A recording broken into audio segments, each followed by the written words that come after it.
the Dalai Lama?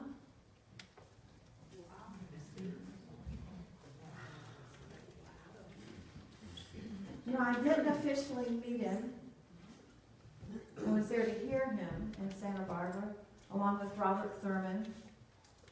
And I parked in the back of the university building at UCSB in Santa Barbara because I couldn't find a space in the main parking lots.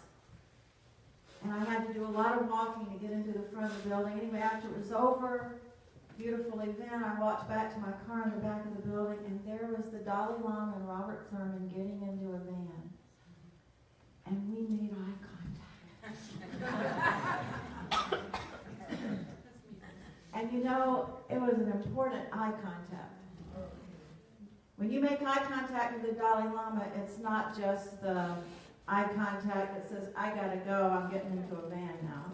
It was presence, right? Being present. I don't know what the Dalai Lama means to you. To me, he means a voice of reason and hope in the world that we're living in. And he represents for me a spiritual leader who brings good common sense ideas to the world. And you know, he was thrust into the world not by his own choice, but because his country, his culture, the temples, the religious writings destroyed, and he had to leave as a refugee. So when we talk about refugees, the Dalai Lama is a refugee without country and being hosted by the country of India to live in safety and peace. Basing a whole class on this book, just 6 classes, and at the same time, you may be interested to know that there are unity churches and churches of religious science or spiritual living centers all across the country who are doing this same book right now as a part of the 64 Days of Peace based on the work of Gandhi and Martin Luther King. So at the same time we'll be doing this, lots of other New Thought centers will be doing it as well. There's a lot of good ideas in this book, and it's not always an easy conversation, this idea of ethics. What does that word mean? Anybody? Moral standards. Moral standards. Integrity. Integrity. Doing the right thing, as St. Spike Lee said. Just do the right thing. What is the right thing? What is the right thing? And that's what the book goes into. Because doing the right thing will change from culture to culture, from religion to religion, from government, different governments. There are different ways of seeing things. So what the Dalai Lama is attempting to do is whittle it down to something very simple. You know, I've always said, just keep it simple for me to understand it, not only understand it, but to be able to live it. So that's what he attempts to do, and he says right at the beginning of the book, I don't have all the answers. So people come to him to India for visits, they want answers, they want healing, they want miracles, they want a to-do list, what to do to save the world. And he's very clear, he says, I don't have all the answers except this one. And that is to reach for your own ethical center. Not necessarily what your religion has taught you, not necessarily what your politics have taught you, or even what your culture has taught you, but reach for it in your own inner sanctuary.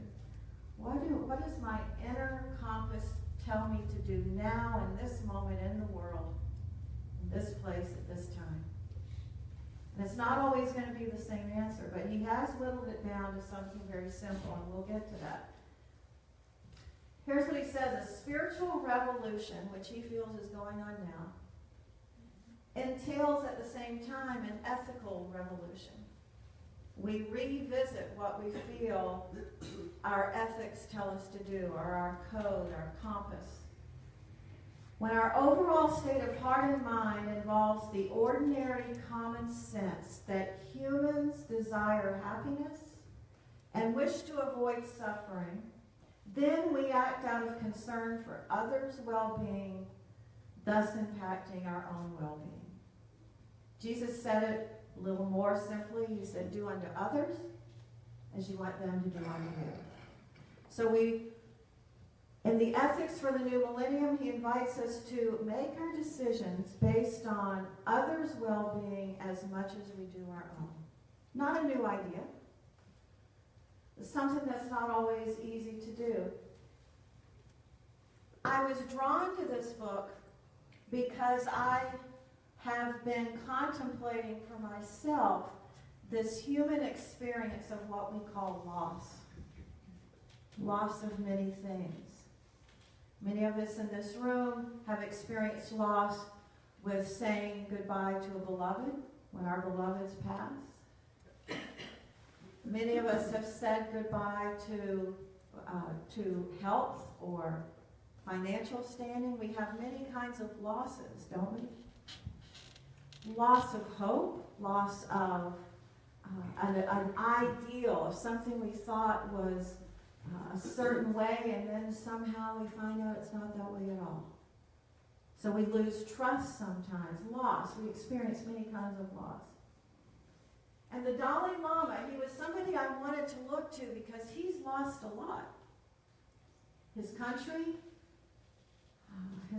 experienced religious persecution and cultural holocaust. Many of the monks and nuns were killed, temples were destroyed, holy writings were destroyed. And yet somehow, through his life, he's been able to maintain this presence of finding a way through the hardest things to create a world that works for everyone. And it's not always easy. If it were, we would have done it by now, right? He says, we can let the circumstances of our lives harden us so that we become increasingly resentful and afraid. That's one choice. Or we can let them soften us and make us kinder. That we always have the choice. And reaching for the ethical choice, it's reaching for that which makes our hearts softer rather than harder. Peace Pilgrim is one of my heroes on this idea. The woman who walked across this country over a period of 25 years, over 25,000 miles. And her simple message was, let there be peace. And let it begin with me. That was her simple message. And her particular stand was, can we live in a world without nuclear weapons?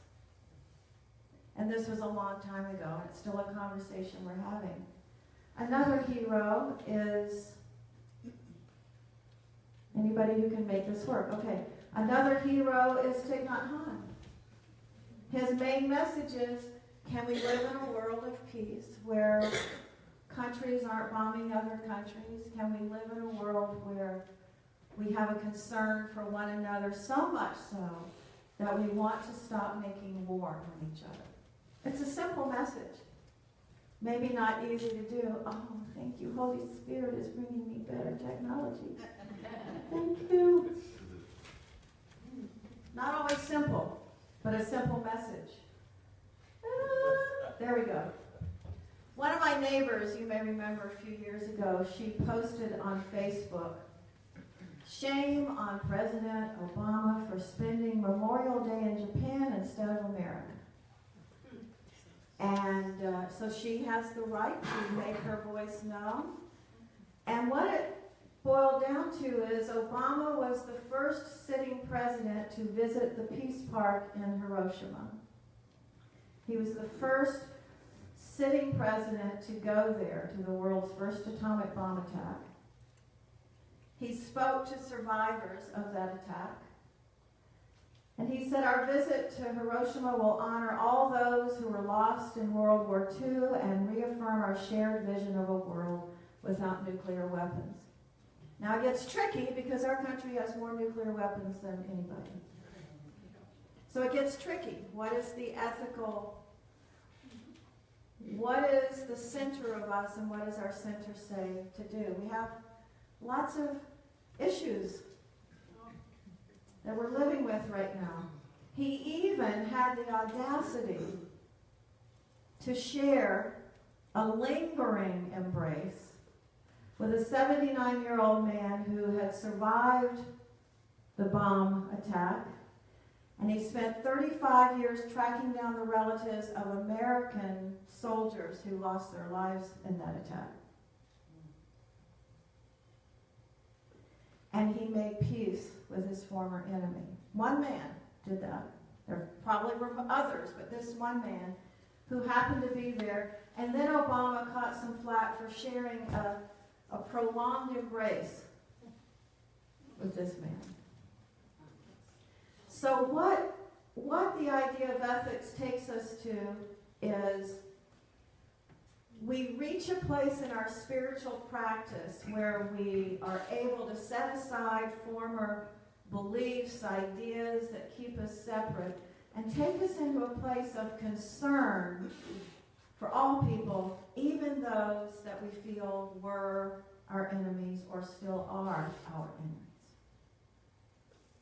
It's not easy, but our ethical center tells us to do it.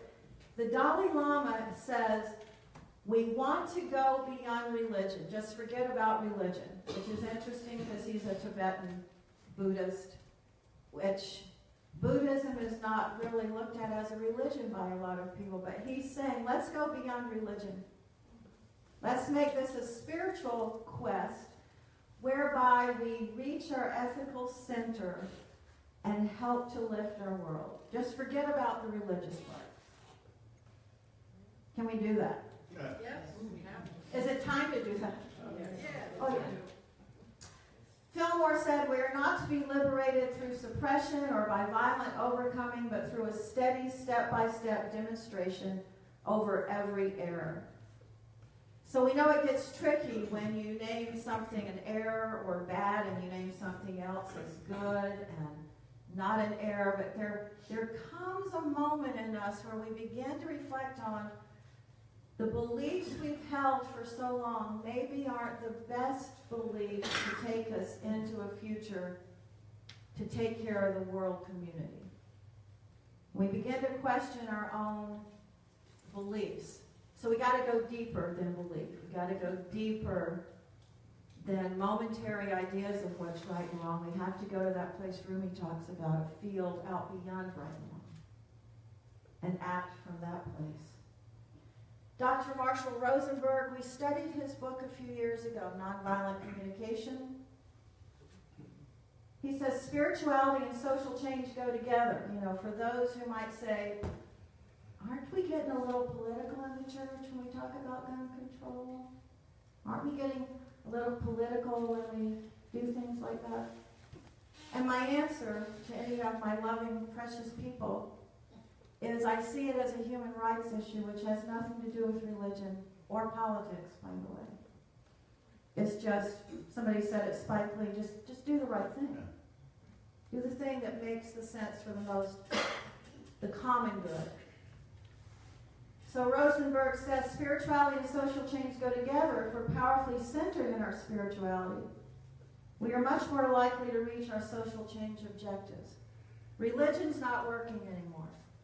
As a matter of fact, religion has caused a lot of the trouble. So we want to reach into the deepest part of us, the spiritual center. Rosenberg goes on to say, peace requires something far more difficult than revenge or merely turning the other cheek. You know, New Thought teaches that turning the other cheek goes beyond literally turning and say, oh, you slap this side here, slap this one. No, it goes beyond that. It's turn to another point of view. Be willing to pivot in one point of view and turn to see what the other point of view is, especially the point of view of your, quote, enemies.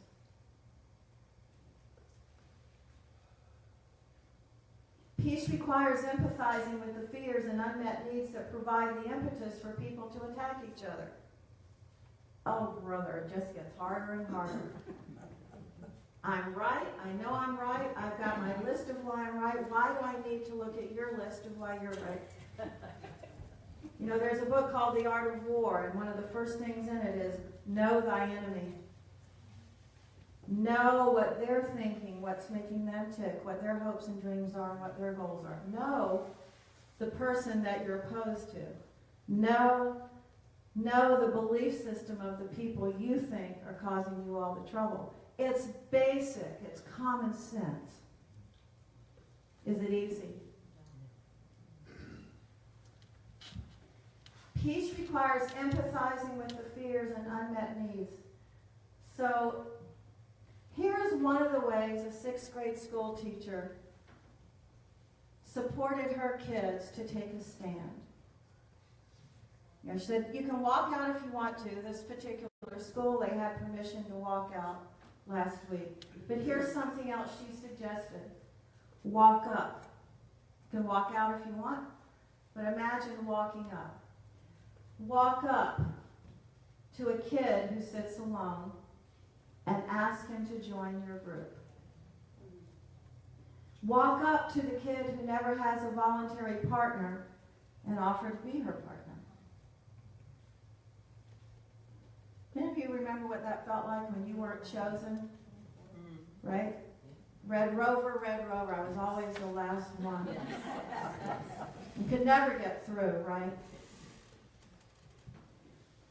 Walk up to your teachers and thank them. Walk up to someone and just be nice. So there's lots of ways to take a stand. There's lots of ways to let our inner ethical guiding center be what guides us rather than any old beliefs that keep us stuck in revenge or retribution. And again, I have to ask, is it time? Or do we need another few generations to figure out that the way we've been doing it's just not working? I don't know. I'm done with that. I'm done. So Stephen Hawking, wonderful mind of our world. Remember to look up at the stars and not down at your feet. Isn't that great?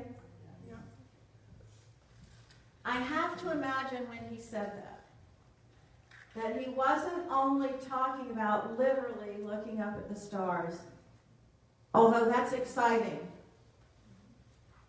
Looking up at the stars also means look up beyond the events that are breaking our hearts. Look up, as Cece, that was her first sentence. Remember, looking at the moon, she said, look up. We went, oh no, she said, look up. Well, there's lots of ways Spirit says that to us. Look up. It's actually basic neuro-linguistic programming idea. When we're depressed and we look down, something's happening to us chemically and within our brain and our wiring. But if we look up, it's one reason we don't sing out of our hymnals anymore. Because so many of us were like this. We want to look up, open up the breath way, open up to the inspiration. Look up. So look up at the stars. I have to imagine he was telling us something also, along with what our world is calling us to now, what David said in the meditation. Remembering our magnificence, remembering we are designed to be the light of the world, and remembering that no matter what we're doing in our lives, in every moment we have a choice to do the right thing and make a difference. It can be as simple as walking up to somebody and say, I notice you're sitting alone. Do you mind if I sit with you? I notice you haven't been at church lately. I wanted to call and see how you're doing. I noticed that, or I'm wondering if you'd like to go to lunch, or is there any way I can be of support to you right now? I notice that your car's not running. Do you need a ride to church? It's the simple things, right? Try to make sense of what you see and wonder about what makes the universe exist. Trying to make sense of the world right now, sometimes I get upset about it. Sometimes I feel like my world is asking me to get used to insanity. I'm trying to adjust to an insane world. Sometimes it feels like my world wants me to adjust to insanity. But my ethical center says, don't you dare adjust to that. You know, there's something else you need to see here, be here. There's something else you need to say or do or not say. But in this moment, what does your ethical center say to be and do for you with what you have in this place at this time? But I know my ethical center says, do not adjust to insanity. I'm crazy enough, right? So what does your ethical center say to do? I'm going to close really quick now.